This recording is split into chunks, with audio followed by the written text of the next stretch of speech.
Phillip McReynollds. Welcome to a next edition of American European Values. Thank you. You are for the first time here. What are your impressions? What do you think about the whole conference? I think it's refreshing to have a conference that's dedicated and an organization that's dedicated to practical philosophy. A lot of people probably would think that there's some sort of contradiction between those terms, or at least some sort of tension.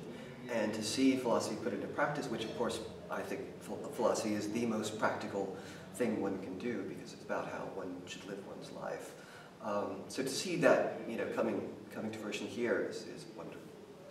People generally would not agree with you that philosophy is practical. They would say it's very theoretical for professionals, and members of the public have nothing to do with that, but you have a different opinion, and I love it.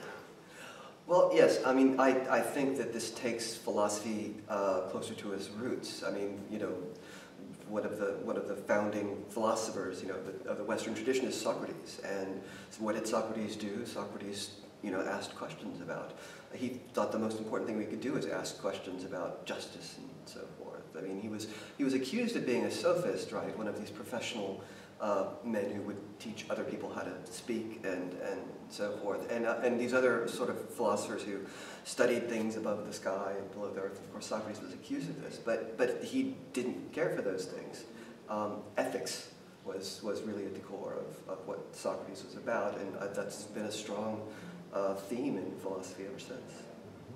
Do you think nowadays we philosophers have more tools or less tools? For example, what about Facebook, YouTube, and social media and so on? Do you think we can use it just to share with our listeners and viewers with our message, or with our, deliberation or our reflections?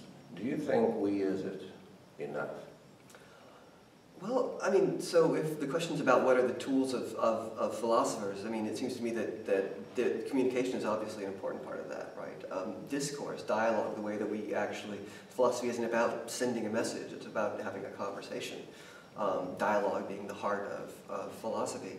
And so, yeah, I think these interactive tools are important. But of course, the core philosophical tools are ideas, concepts, being able to sort of see what's at stake in any given issue and ask tough questions. Don't let anybody get away with anything. I'm glad you are saying that to do philosophy means to dialogue rather than to teach others what to do. This is what you are saying? Absolutely. I am saying that. and I have an argument for it as well.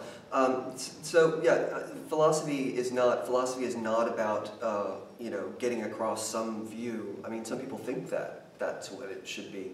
But most philosophers will tell you that what we do is we ask questions and try to get people, so philosophy isn't about getting people to feel comfortable with a view or another, it's about troubling views, right? Again, back to Socrates, he was the gadfly of Athens. He saw what he did was a service, which was to talk to the important, powerful people and see whether they really knew what they thought they knew. Very briefly, tell us about your talk yesterday. You gave a speech yesterday. My paper was about humanism as an ideology, which which is a product of the Enlightenment, came out of the Renaissance.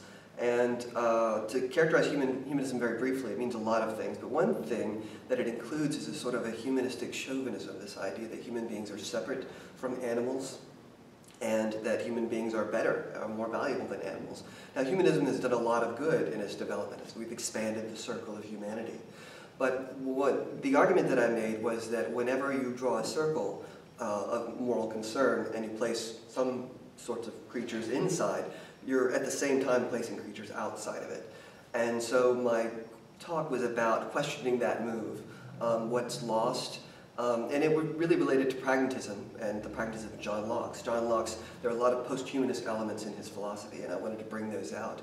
He's not that impressed with human beings. We have a form of life, and we have conferences, and we wear clothes, and fly in airplanes, and that's all great. But other creatures have forms of life to which they're adapted, and and this is a really important question, especially today, with issues like climate change.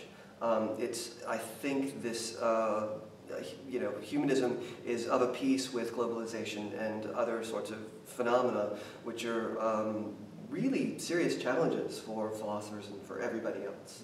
And so you might think, well, what does a philosopher have to say about climate change?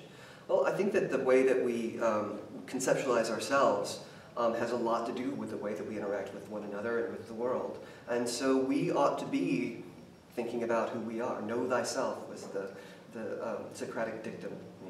Phillip McReynollds.